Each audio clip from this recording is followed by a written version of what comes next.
Let's begin wrapping up the broadcast. Before ending, I want to mention two great teams, Racing and San Lorenzo. And I want to ask Valen about the feeling in the groups of the Academia and the Ciclone. Well, let's start with racing, which I think is a strong candidate to advance. First, even though they have those trips that could make their stay complicated.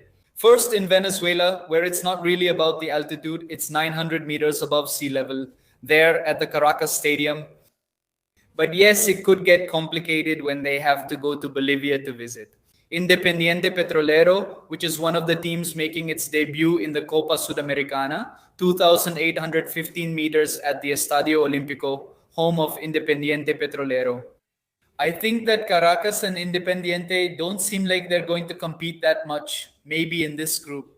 Considering that the fourth team coming from the Copa Libertadores, which lost in phase 3 against Barcelona from Ecuador, is Botafogo, an opponent that Racing already knows and faced just over a year ago. In that final in the Recopa between the Libertadores champion and Racing, the Americas champion, and Academia ended up beating them. They won both matches. They won in Avellaneda and also at Botafogo's stadium there in Brazil. And I think Racing has its qualities, it has its abilities to move forward. First, Botafogo, I think, will have to wait for an opponent coming from third place in the Copa Libertadores. And San Lorenzo that maybe has it a bit more complicated in terms of group positioning. Because I think with the hierarchy that Santos has, because Neymar will come to play at the new Gasometro in Bajo Flores, I think that with Neymar and Gabigol as the main stars, especially Gabigol, with the career he has had in the Libertadores recently, with Flamengo also having titles in these editions under his belt, and Neymar, who also played it with Santos in 2011, I think they have everything it takes to finish first in the group.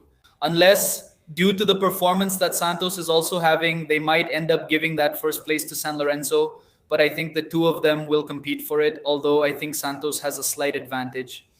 San Lorenzo shouldn't be left out. They shouldn't, at least on paper, even as they await Pablo Guede as head coach, who notably was San Lorenzo's last championship winning coach. San, which was in that Argentine Super Cup where they beat Boca in the final back in 2016.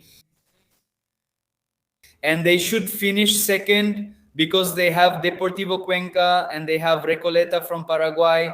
And even though the trips aren't that long, as for the opponents, yes, obviously. San Lorenzo, even though today they're full of young guys in the starting 11, I think they already have quite a bit of experience in the first division. For an Afro descendant, those kinds of matches. And that's why I think San Lorenzo will advance second, Santos will advance first in the group.